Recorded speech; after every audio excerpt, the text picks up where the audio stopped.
Today, we are happy to present our second cooking class with David Wong. Welcome, David. Oh, How are you hey, doing? I'm coming. I'm You are coming. coming. This is David. He is on Hi. our board, and he is a photographer and videographer. And you may have seen his work in local galleries and in galleries in Sacramento and Roseville, I believe.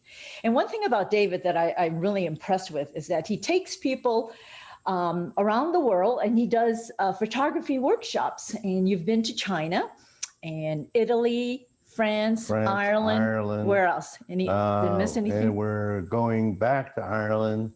Ooh. We have another trip to Costa Rica My in gosh. July. Ah. And Africa is in the works. Oh, and what website is that for you?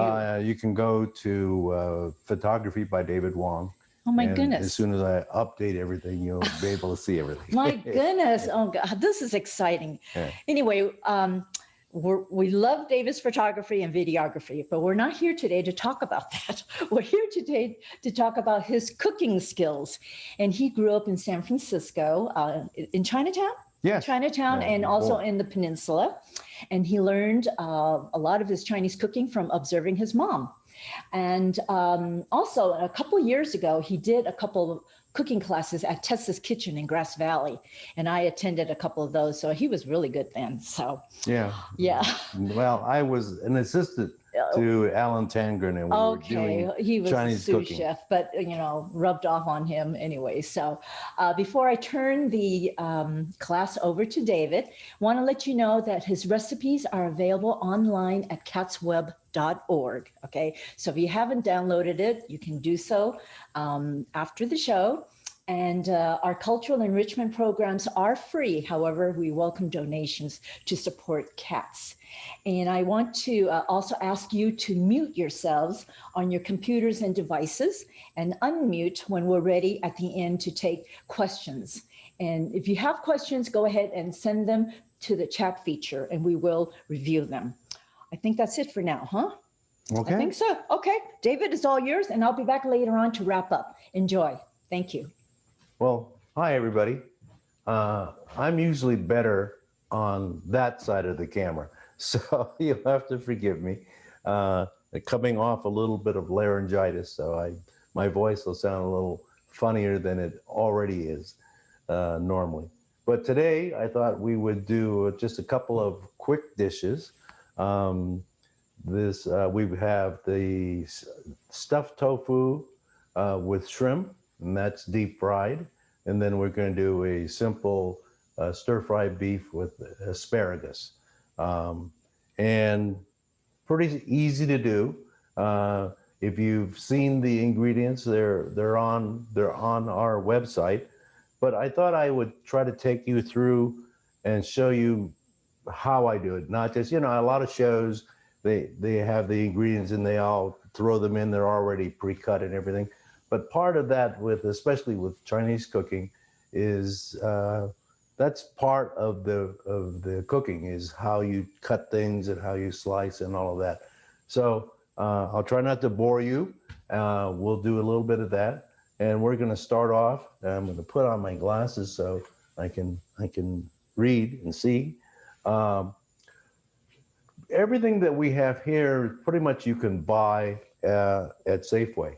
There is, and I don't remember which ingredient list we have up there. There is a call for dried shrimp, and if that's the one we put up there, that's a little bit harder to find at Safeway. But I don't know if we did that. I think we just did the one with we left that off. It's not critical. There's nothing in this that is life or death. If you want to change a little bit, add something here, add something there. In fact, I do this dish sometimes with some water chestnuts. Other times I'll use some peas that I chop. So feel free. The major ingredients for this are the tofu, which you can find at any of the markets around. It's fairly inexpensive, about $2.50 for one of these. But the ingredient list here,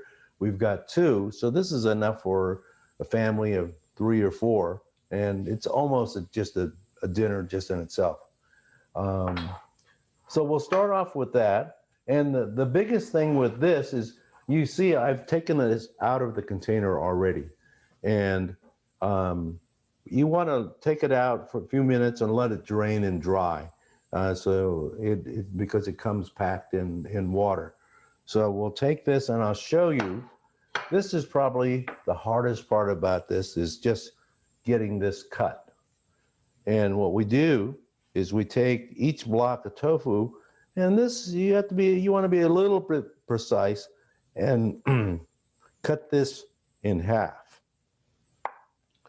so that we end up with 2 like that. If you can see it over here, you've got 2 this way. And then we take each of those sections, excuse me, and we cut them in half this way. Then we take each of those and we cut it into roughly thirds.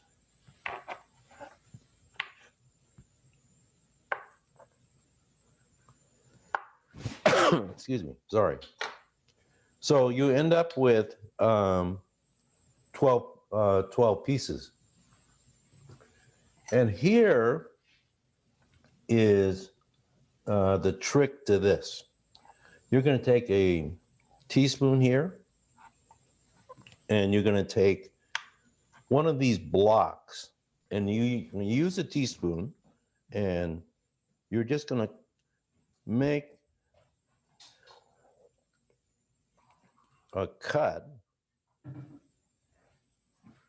Now, what you want to do is you want to leave a little bit of material of the tofu around, and you're just going to use the teaspoon, if you can see this, and you're just going to remove it, so much of it like that. You don't want to make it too deep, otherwise it'll fall apart. And this, when you go to the market, you can find tofu soft, regular, firm.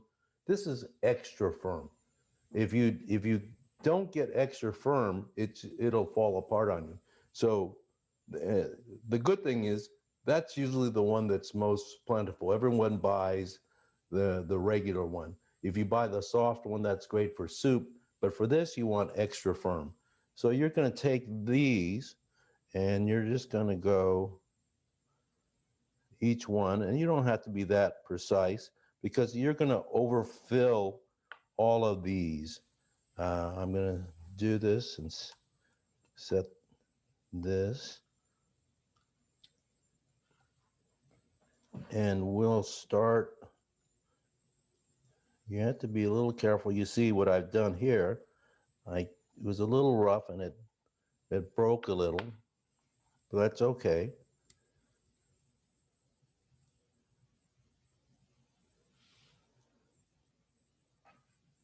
So that's what you're going to do. And I'll do that. We'll start off with that so you can see. Then we're going to make the ingredients for this. And if you have a food processor, it's easier. If you don't have a food processor, you can do this all by hand. It's just so much easier to do with a food processor. So with this, we'll take our food processor, and I'm going to open that up, and I'm going to set this aside just for right now. And the recipe calls for a 1/4 pound of shrimp that's shelled and deveined. Now, you can do more depending, but a 1/4 pound is more than enough for this recipe here. And we're going to take the shrimp, and we're going to cut this up. And here's what everybody wanted me to see. I'm going to just take this, cut up the shrimp like that, if you can see. Now here, you want to be careful. If you go to a cooking school like Cordon Bleu or any of these, they have whole classes on knife safety. You want to make sure you keep this far away from yourself. You don't have to cut it up that small because we're going to take this and we're going to put it in here. And then we're going to add the various ingredients. Now we're going to add 2 ounces of you can either get pork fat or ground pork. And you have to buy this, unfortunately, you can't just buy 2 ounces. So you buy a package of this. And we'll add this in here. And then we're going to process that until it's chopped fine.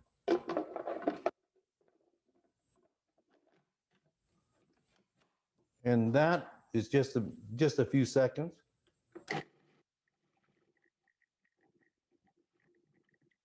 And that's all we need to do with that. And then after we do that, we're going to add 1 egg white.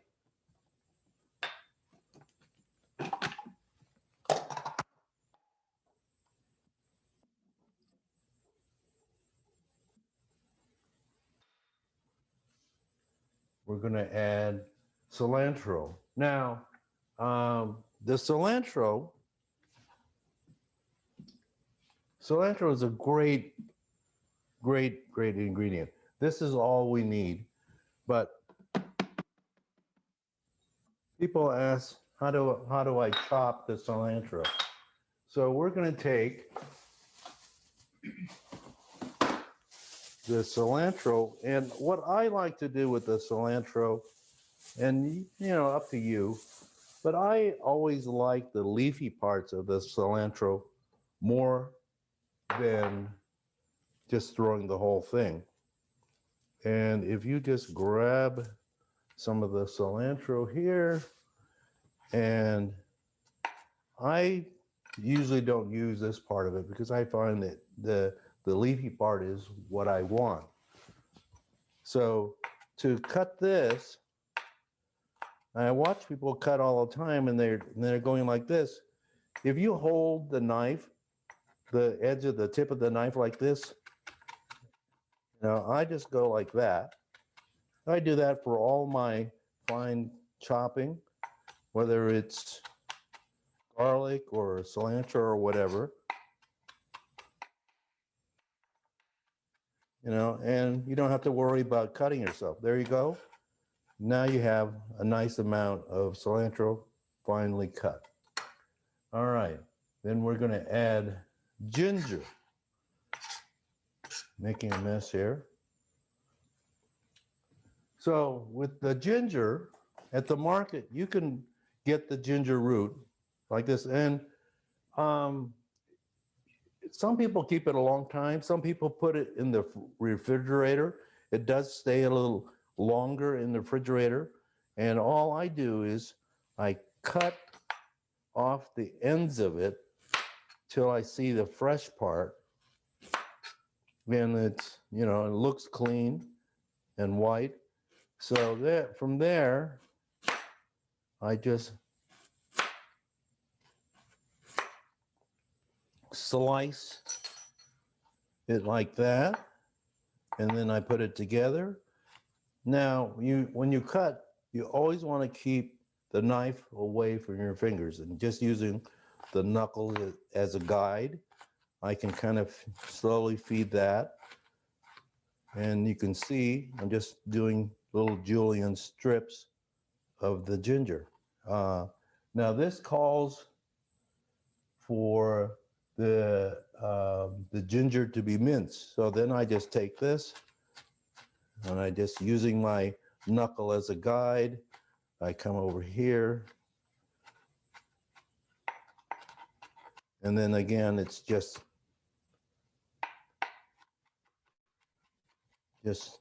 doing that type of thing and mincing it, somewhat finely.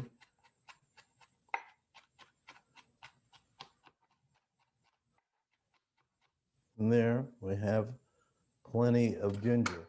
Now the recipe calls for ginger is only a teaspoon. So I have a lot more than a teaspoon. And I'll tell you a secret. For this, I made up this list of ingredients, but I cook a lot of times without, going, oh, is a teaspoon here or tablespoon there. You'll get to the point where you'll figure out how much you need for your ingredient list. Soy sauce, it calls for teaspoons of soy sauce. Here's a place where, a lot of people make a mistake and they go, oh, teaspoon, tablespoon. That's a big deal. Make sure you don't go to tablespoons. And I tend to like things a little bit salty, but it's better to err on the conservative side. So we're going to add 2 teaspoons. And I like to use the less sodium soy sauce. I don't need, the regular soy sauce is very, very salty. And I use this Kikkoman. You can get this at any of the markets. It's calling for scallions. Now, what's a scallion? The scallion and the green onion are the same thing. It's just the age of it. And the scallions, I believe, are the younger ones. So, when you see a recipe, I looked at the recipe. I said, wait a minute, it says scallion, then it says green onion. Well, they're the same thing. So, and that's only calling for a teaspoon. So that's not very much.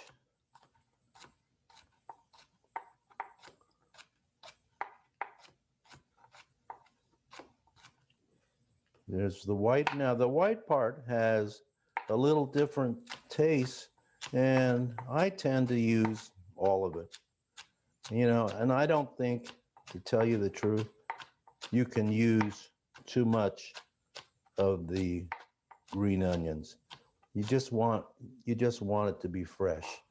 So I take this, I'm making a big mess here. Apologize for that. And again, it's just a little bit of that work with the knife. If you have any questions, direct them to Allison and she can let me know. I'd be happy to take any questions as we go along too. So don't feel shy about that. Yes, if you have any questions, And you we can just only type them in need, the chat and I will ask that's David. a lot more than we need. And it's calling for scallion. It's only a myth. Now you see, I'm being very precise. I've got more than one. All right. So I've got the scallions, the soy sauce, 1 teaspoon of salt. Now they call for kosher salt here. There's a big difference in salt. I do use kosher salt, and it just has a lot more flavor to it. And my understanding is, try to find salt that's not iodized salt. I think the kosher salt is never iodized, but if you use iodized salt, you can actually taste a little bit of that. So it's just a teaspoon of the salt here. We mix that in. A few grinds of white pepper. Now, I just buy it, the McCormick's ground white pepper. So I don't know, it says a few grinds, but I just take this and I just do, and it doesn't take much, just a few shakes of the ground white pepper. Sesame oil is another thing that you can find at all the markets. And the sesame oil is, again, another teaspoon.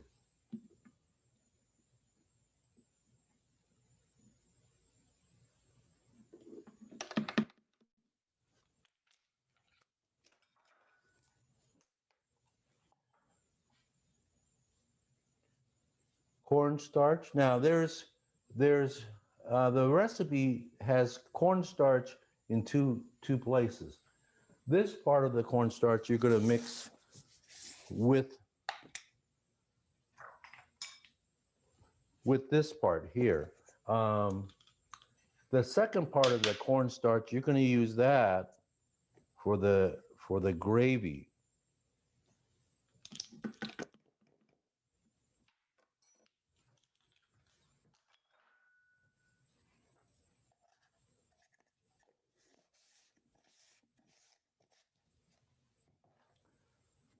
And we're just going to pulse this.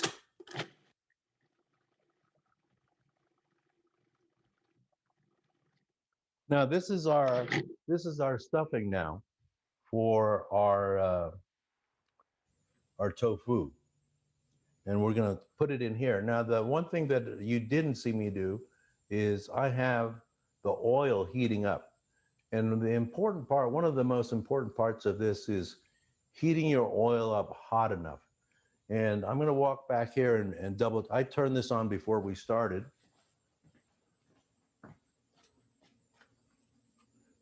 And I'm using a digital thermometer.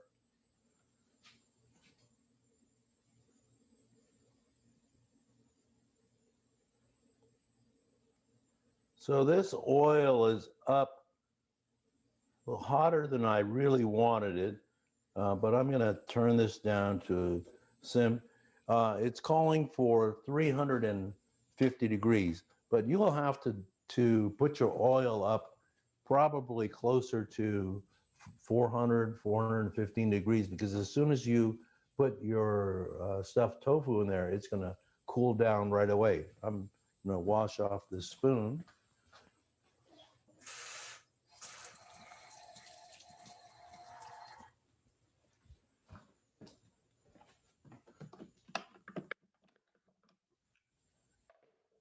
And from here, all we're going to do is to take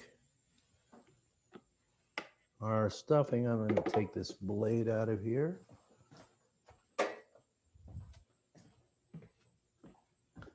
And we're going to take this, and we're going to take a spoon, and we're just going to fill this in here. Now you notice it's sitting on the outside. We don't need to make it level. We just need to have it fill inside, and it'll stick out a little bit.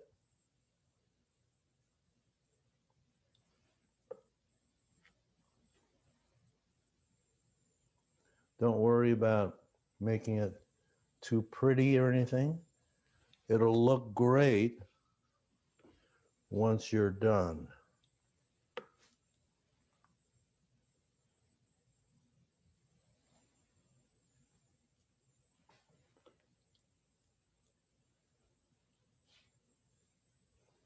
So I'm not going to do all of this so that you're not sitting here watching me. I'm going to do a few more of these, but I'm not going to do the whole two blocks that I have, so you don't spend all the time watching me do this. But we're just going to do that, and we'll make a bunch of it, but you'll see this is the idea. You can see how it looks there. Let's do another 2 or 3.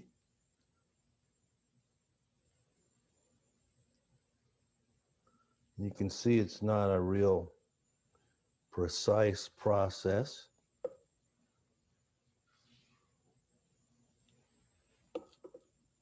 It's always amazed me when you go to restaurants, and you go to the different restaurants. You can go to, a steak restaurant. You can go to Italian restaurants. The cheapest meals are usually Chinese restaurants. And yet, I don't think there's a cuisine out there that requires more work than Chinese cooking. And I'm always going, how could they do it so cheaply? So we've got a few pieces here. I'm going to leave this mess here for right now. Let me go back and check my oil.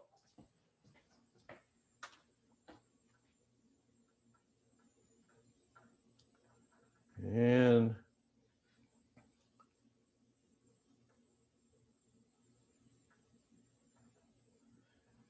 it's a little bit hotter than I want. I'm going to go ahead and actually turn this off so that it'll come down a little bit. And then I'm going to take all of this stuff here, transport it, and you'll follow me back over here. Now, if you don't get this hot enough, you only need to put this in for about, 2 minutes or so. We want a nice light brown color to it.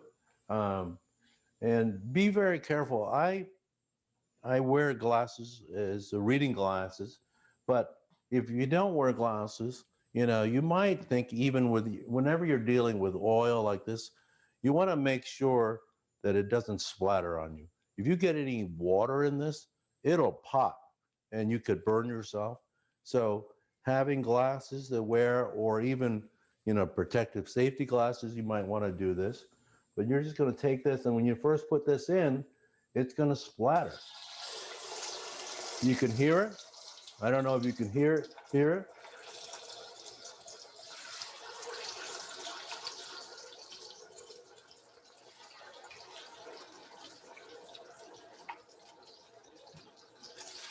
I'm just using a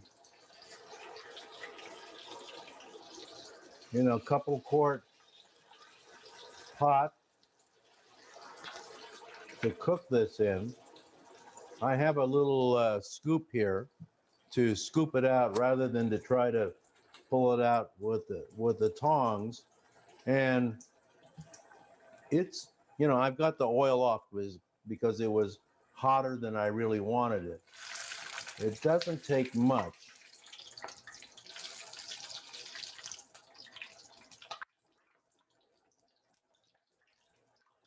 You can see, I don't know if you can see the color here, it's already got that golden color to it. I'm going to leave it in there, though, a little bit longer because the oil was hot. I want it to cook all the way through.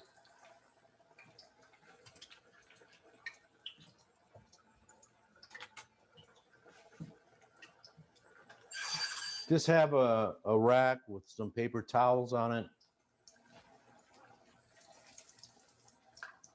And the judgment on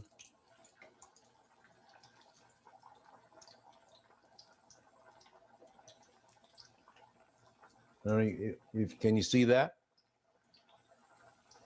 So that's all we're going to do. We're going to cook it like that till it has a nice, this is probably a little light here. If you can see that color here, we want it a little darker than that. And a couple of minutes or so is all you need. Now, if I check my temperature of my oil now, even though I've turned this off, the oil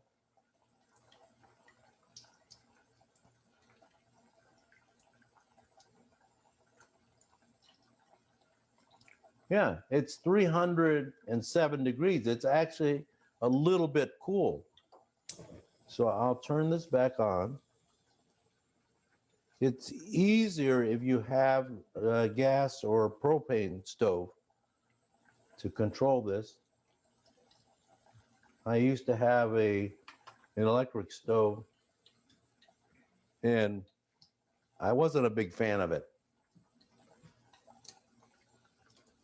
The most important part is to get this hot enough so you get enough cooking. All right, see how that is kind of come out a nice golden color there? That's what you want.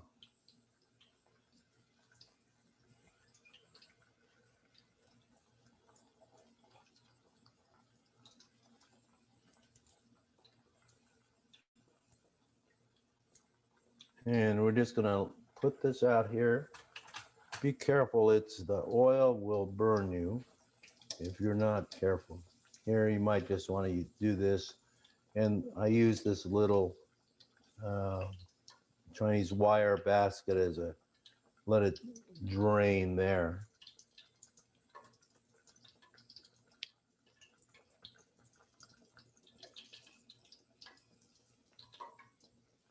Now you can see that even though we put it in the stuffed tofu, it just takes care of itself and firms up nicely.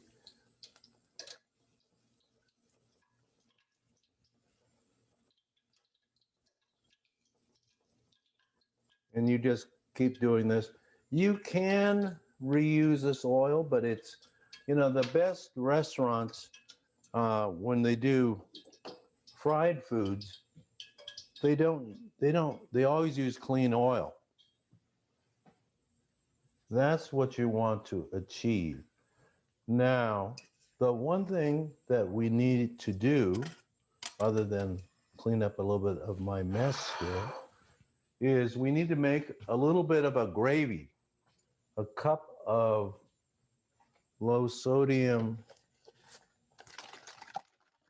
chicken stock. And now you can use, regular chicken stock if you want. I think the low sodium is plenty salty enough. And we'll do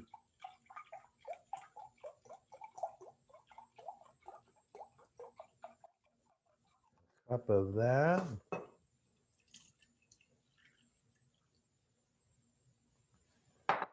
Here, we're going to use a tablespoon of the soy sauce. So David, we actually do have a question in the chat. 2 teaspoons of. And Kathy will get to your question soon. It says Julian, but I like to do this with the minced ginger. Now you recall, I had all this minced ginger left over here. I'm just going to mince this a little bit more finely.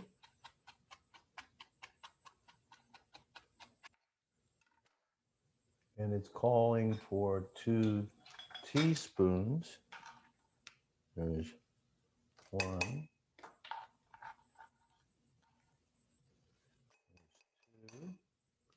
And it calls finally for some cornstarch dissolved into a tablespoon of water.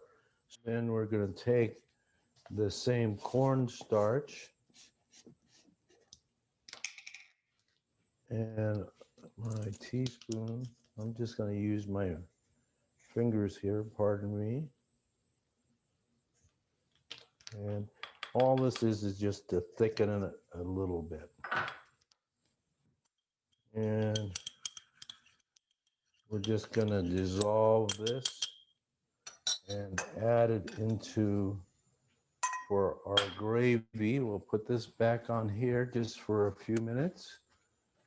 So the one other thing that we should do, that I like to do, is I like to take the green onion and just slice that up a bit.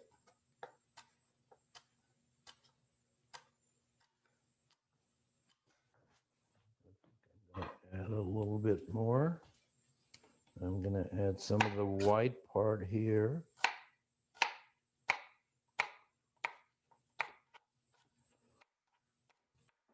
And the only purpose for this, in addition to the flavor, is to take this, and I'm going to take some of this onion here, and I'm just going to add a little bit to this as a garnish.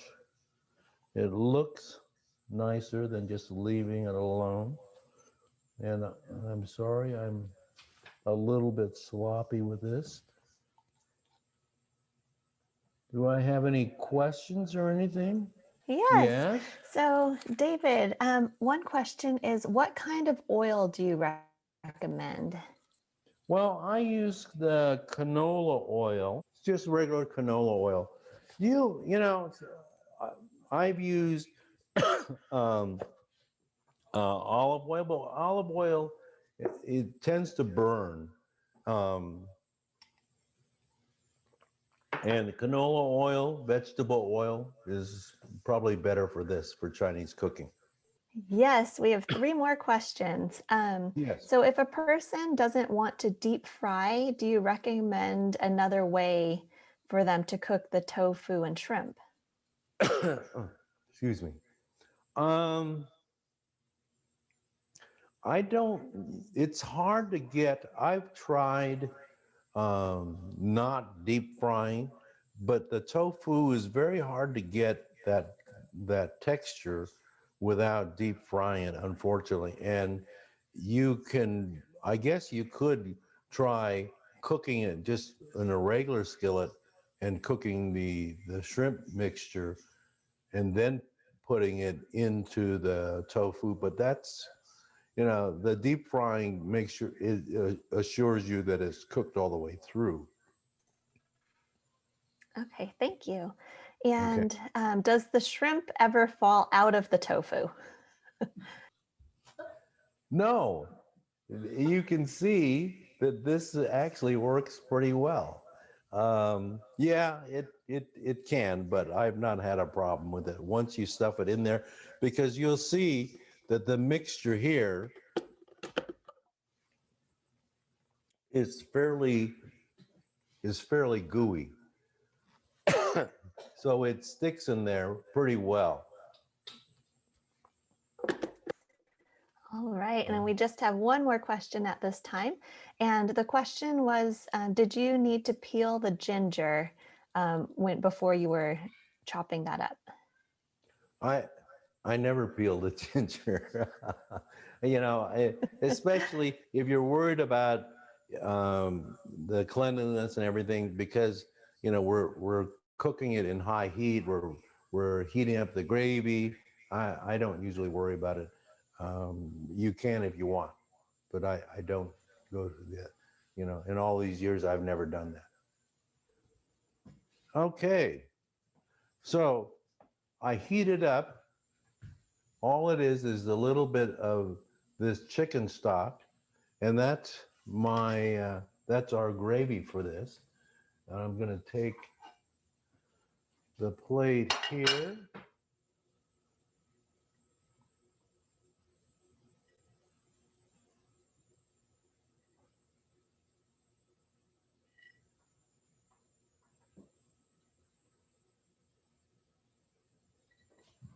And I'm going to put it right here. And all we're going to do is stir up the gravy a little bit. Put this up here. And I'm going to ask somebody that has no vested interest in this, Jeannie, if you want to have a taste. Now? Well, or you want to wait until later? I'll wait until later. All right. So that's basically it for the stuffed tofu. All right, we're gonna see. See, now that looks pretty good. Hopefully it'll taste just as good later on. All right, let's go ahead. Give me a minute here to clean off, and we're gonna start with our next dish. And the next dish that we're going to work on is the stir-fried beef and asparagus. Now, we have, it's on here as stir-fried beef and asparagus, but you can do it with beef with bok choy, you can do beef with broccoli, you can do it with anything. It doesn't have to be asparagus. It's just that I happen to like asparagus, and asparagus is always easy to work with. And now here's a couple of tips on here. You can use a number of different cuts of beef. My favorite cut of beef is flat iron. And it used to be years ago, my my dad told me always use flat iron. I said, oh, why? Why can't I use flank steak? Well, flank steak and flat iron aren't that different, but the taste difference is a big deal. Uh, the flat iron just tastes so much better, and it's very tender. Unfortunately, we've had some issues with all of our prices of meat and everything else. I get this, you can get it at Safeway. SPD actually will custom cut this for you. Safeway has it packaged, but you can get it, I think it's even a better price at SPD. I think Gordon said that he buys at SPD, and their prices are pretty good. So we're going to use this flat iron. And while David's doing that, we have another question. They were wondering, how do you serve the tofu shrimp? So with the sauce, it seems like it wouldn't be a good finger food because it'd be messy. Do you have any recommendations for that? Well, I did it. I put the sauce on it for this class here, but I would serve it without the sauce and let people put their own sauce on it rather than putting it on and letting it sit. I think they're wondering, how would you eat it? And in the past, when I've been at restaurants, we've put it on a plate and eaten it with the main dish, like with a knife and fork or with chopsticks. Yeah. And David, is that how you would eat it as well? Yeah, I just pick it up with chopsticks, or you can use a knife and fork.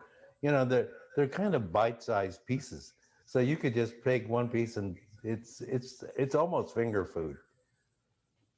So now we're moving on to the beef dish, and I just took this. I cut this into two pieces, kind of like you see here, and this we want to cut across the grain, and I cut them into strips about, you see, like this. I don't know if you can see it over here. That's about the right size.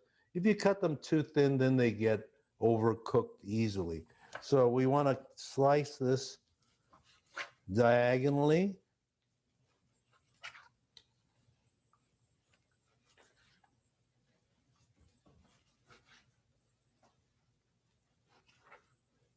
You can cut it straight, I suppose, but this is the way my mom always did it. And if she did it that way, that's good enough for me.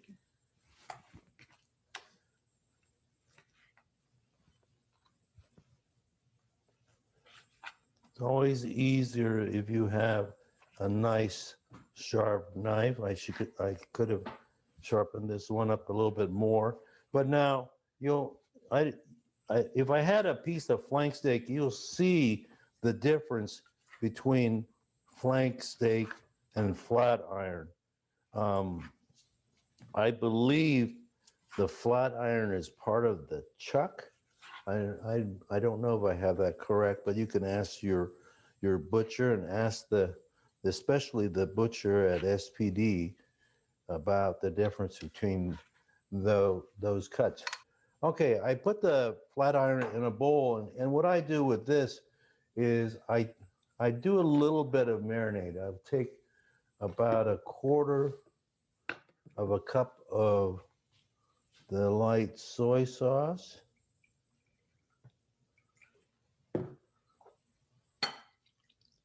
Pour it over that. I take my sesame oil, and I'm not being very, I'm just putting a few swirls of the sesame oil over that. And actually, I like to use a little bit of red wine. You're going to ask me, what do I use? This happens to be a Zin. Merlot Zin, I think, and I used to think, oh, it didn't make any difference how good the wine was. And I asked, some more respected chefs and people like that, and they said, if you don't like to drink it, don't cook with it. Yeah. So I'm just going to add a touch of red wine to that. And then we set this aside for a few minutes while we do the rest of our preparation. All right, and while David's doing that, I just wanted to clarify that if you're trying to serve the tofu dish, you can use a large platter and a spoon, and that's what they often do in restaurants. All right, so now we're going to do the rest of our stuff while this is marinating. I should take some time to thank Jeannie. This is Jeannie's kitchen that we're using. She has this beautiful kitchen, and you know this great. I don't have to bring lights or anything in here. It's so light and airy and everything. But Jeannie was kind enough to loan us her kitchen for the studio. So with this, I'm going to take the ginger with this, and I'm just going to julienne this ginger. And I might cut it in half just so that it isn't quite as long, something like that. And that'll be set aside.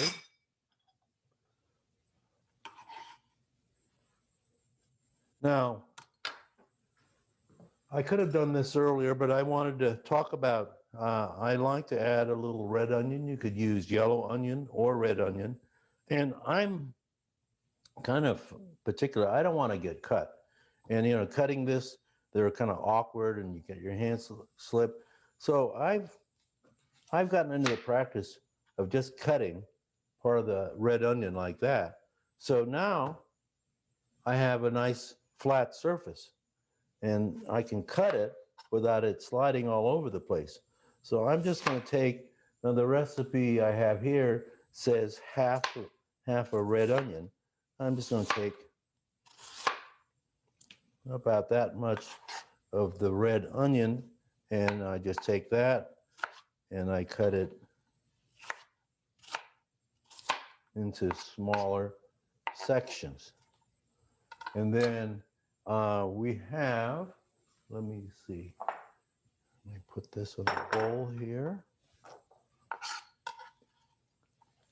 Now, one of the things I learned from Alan Tangren is a thing called mise en place. Mise en place. I don't know. I'm sorry for you that speak French. I may be blowing it. But one of the things you want to make sure is you have everything ready so that you're not going, oh, I have to stop. I have to do this and that. You know, professional chefs have a sous chef, and they cut, and then they just go, oh, boom, boom, boom. You know, I'm myself here, but it's nice to have it all cut and ready. I went ahead and did do the red and yellow peppers. I just cut them up like this. Now, one of the things it's nice to do, you want to have your meat and your vegetables and everything, you know, somewhat similarly sized. You don't want to have a big giant chunk of meat and a small little piece of vegetable. So try to, you know, give some approximate size to them when you're doing this. I use for this soy sauce. Now, I'll be honest with you. I use this in a lot of stuff. It's just magical. You know, you can find this at any of the markets. This is another Kikkoman. It's gluten-free, and you don't need a lot of it. And I put down on here when we started talking about this, well, how do I do this? To be honest with you, when I do this at home, I don't measure anything out. I just kind of, oh, I need a little bit of this, a little bit of that, and I kind of know, you know, by taste, you know. But here we're calling for 2 tablespoons of this. And then the low sodium soy sauce you saw, and we have the chicken stock in here. And now we're going to slice another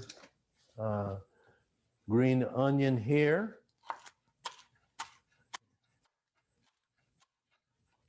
And all of this while the beef is marinating, and it'll all come together in just a few minutes.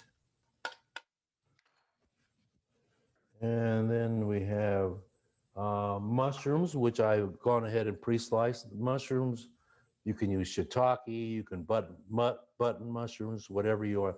This is obviously, I don't know if you can tell, this is more. I had on here, I think, a quarter cup, but it's not critical. The other thing, freshly ground pepper, the sesame oil, and the canola oil. So asparagus, I think most of you know this trick. The asparagus, you don't want to use the whole, when you buy the asparagus, this is one of those Safeway $5 pack of asparagus. That's all this is. And how much you use, use whatever you like. If you want more vegetables, more beef, just mix it.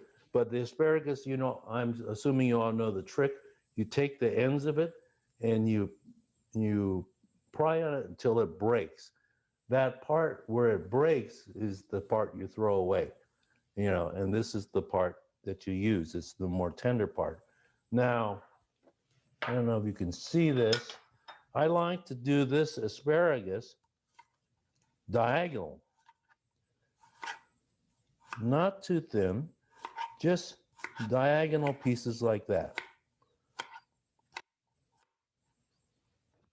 And you can take more than one piece of asparagus, and you could do a few pieces at a time.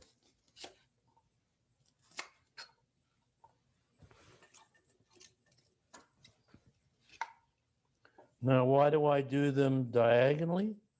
I don't know. It has a nice, I find that it has a nice crunchiness to it. It just seems to work better. I don't know. Let's take the asparagus. We'll transfer it to this dish here.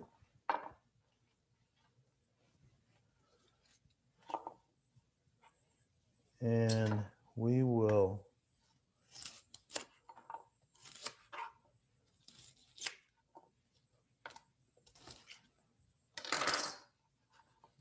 add all of this asparagus. My Diane likes to have more vegetable, so that's not too much. That beef was about 1.2 pounds of flat iron. Here's another thing I don't know how you all like to do. I use the spatula for the garlic, and all I do is that. And you don't have to do much with the garlic. Once you pound on it a little bit, the outer part of the garlic just falls away. And again, it's a little bit of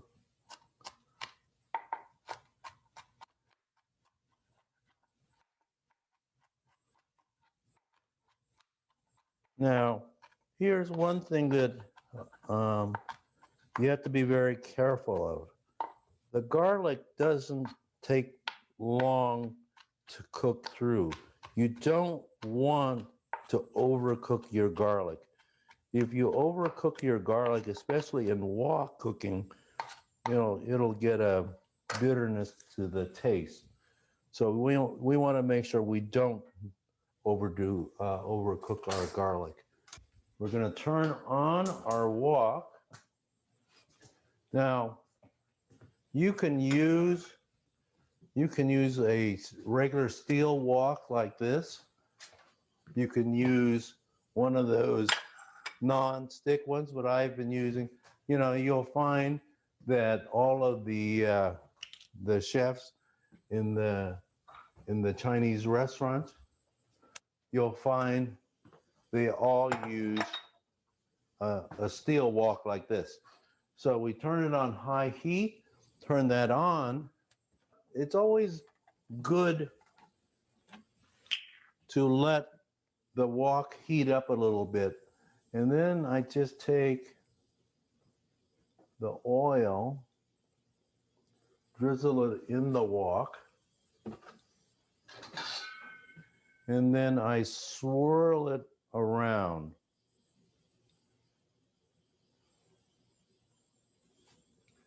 And get it nice and hot. Now, the steel woks only take a minute and they're hot. I start off with the hot oil in the wok, and I throw in the garlic. Now, it only takes about a minute or so for the garlic to be cooked, and we want to cook that for the flavor. I throw in the ginger, and I let that cook. And then I do this in order of what needs to be cooked for how long.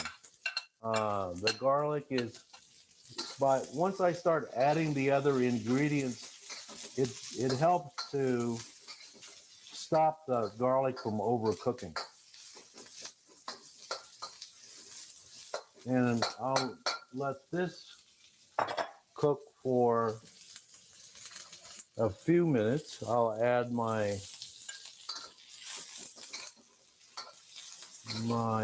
red and yellow peppers. They give a nice taste to it. Plus, the other part of it is, if you notice, what I've seen, all the professional chefs, appearance is a big deal. And if you don't have nice color to it, adding a little bit of color to your food, visually it looks better, and all of that. I go ahead and cook that for a few minutes. I now add my asparagus. I'm probably not doing it in the order that I had written there, but you'll get the idea. I'm going to take a drizzle of the sesame oil. Now, sometimes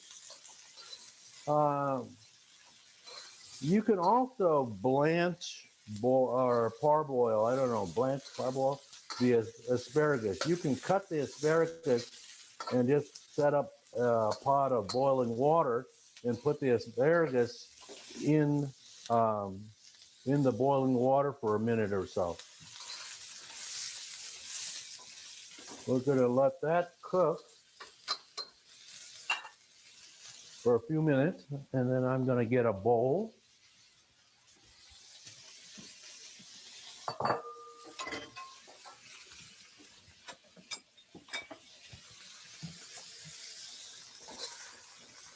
Doing this over a wok is very fast, and wok cooking is very hot.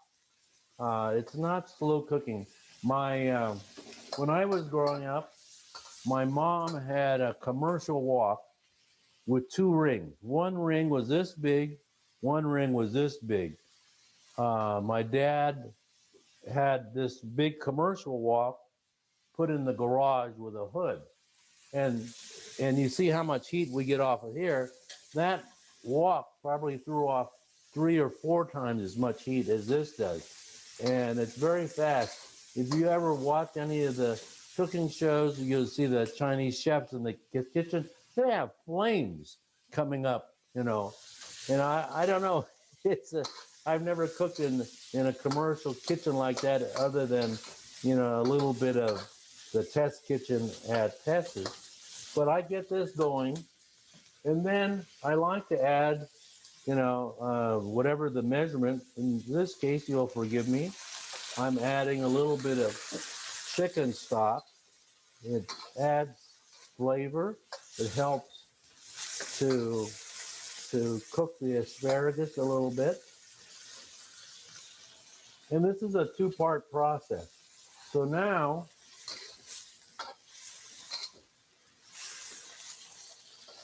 this probably is close to being done. We're going to take this part out here.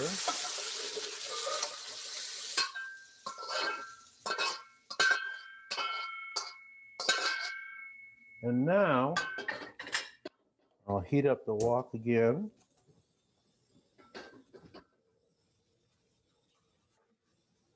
I'm going to add just a little bit more. Now, I don't know how many of you have watched things about Chinese cooking, but you notice the wok here is fairly dark. You know, when we clean the woks, we don't scrub them till they're, clean of everything. It has a certain amount of flavor it adds as you cook over with the wok over and over again. Now I'm going to do the beef.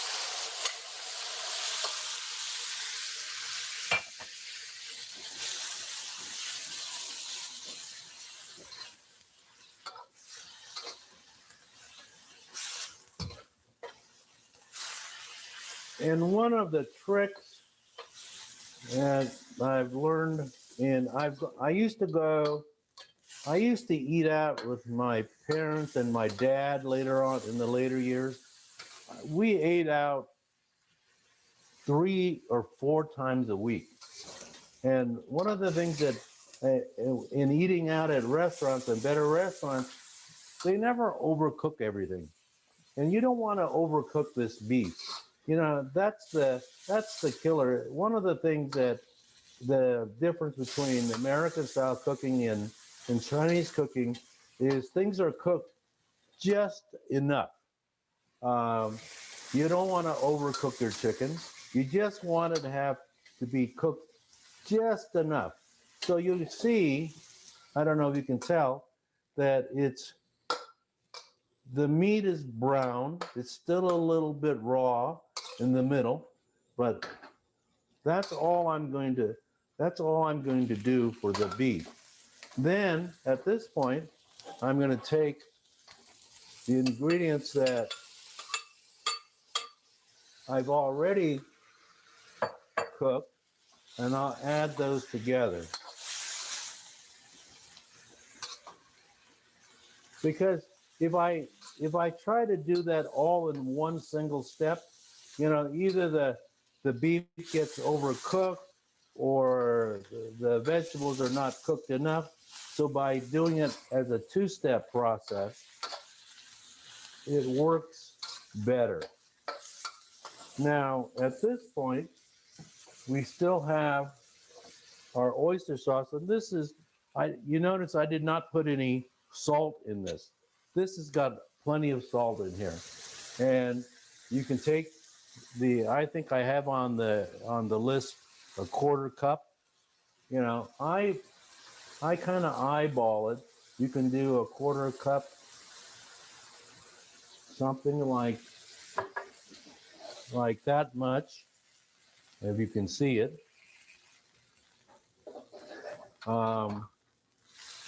For my oyster sauce.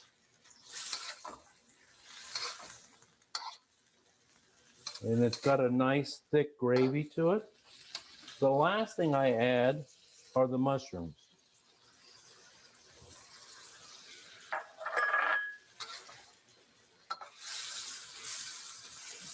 Actually, not the last thing I add.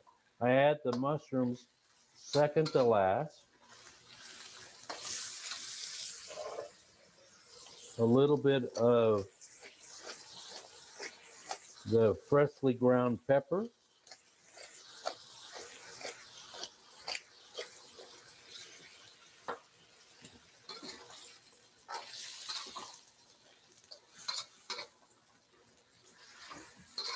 Now, we have some rice that we've cooked up before. and we can just put this over rice. You can put this over pasta. You can just eat it as is without any ingredients. But you notice now it's been on here for a minute or so. And at this point, I'm going to take my green onions. I'm going to take my bowl.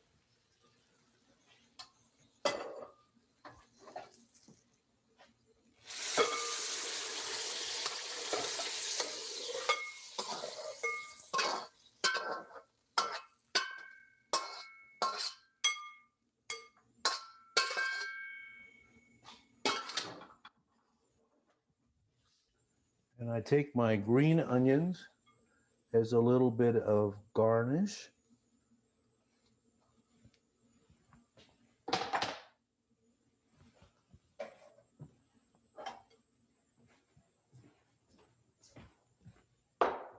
And they always tell you you want to have your bowl and your serving nice and clean. There is my stir-fried asparagus beef. Hi, David. So we do have one question about the tofu shrimp dish. So Yes. the tofu shrimp hors d'oeuvre, can it be made a day ahead? The tofu, the mixture itself? Or are I you believe talking it's about the like the whole? whole dish. But maybe, if you could break that down, like can the mixture be made ahead and then can it be deep fried ahead? It can be, but you know what? It won't be the same. So my dad always used to, when we go to a restaurant with my dad, he would always complain and he would say, "Oh, it doesn't have enough wok hei." And what does wok hei means? That means it it's always Chinese cooking. They value it right then and there. Everything's fresh. When it comes off the wok, it's fresh. If I were to keep this, I say in the refrigerator, I did it the day before, it just won't be the same. It just doesn't have that punch to it. So I would say you can do it, but you'll be disappointed, I think. You know, um, the my dad used to, I keep referencing my dad. My dad he loved to eat, and we learned a lot about, and we ate in some of the best Chinese restaurants in the country, if not in the world. um, it had to be hot. The soup has to be hot. This had dish, you don't want this to be cold. There's a dish called drunken shrimp that we would go to a restaurant and I said, drunken shrimp, what's that? They'd come out with fresh shrimp, live shrimp, and they boil the broth and they put the shrimp in the broth and they take it out just at the point that the shrimp is cooked. And it, has alcohol in it, and so they're cooked.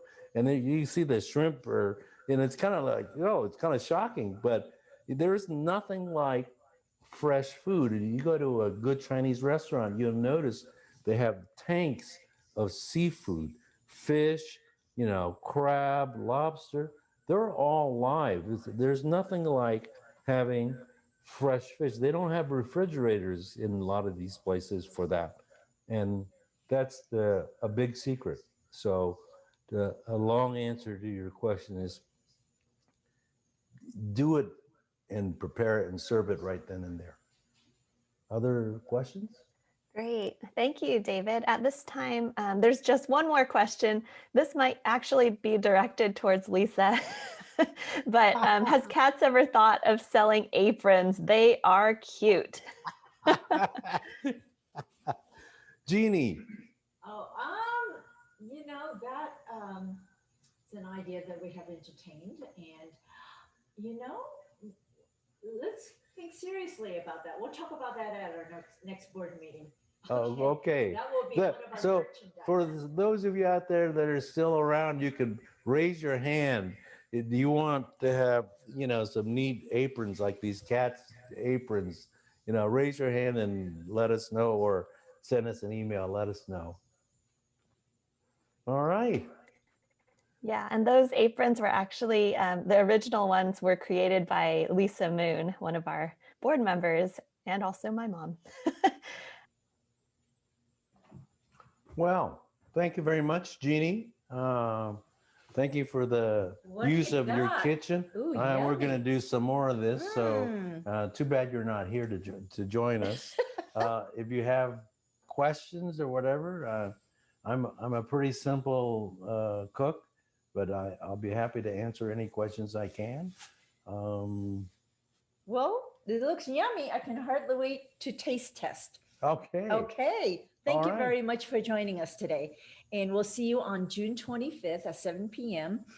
Again, there'll be publicity on our website at catsrope.org on Allison Chan's watercolor tutorial. Thank you. Thank you. Bye. Bye. Bye.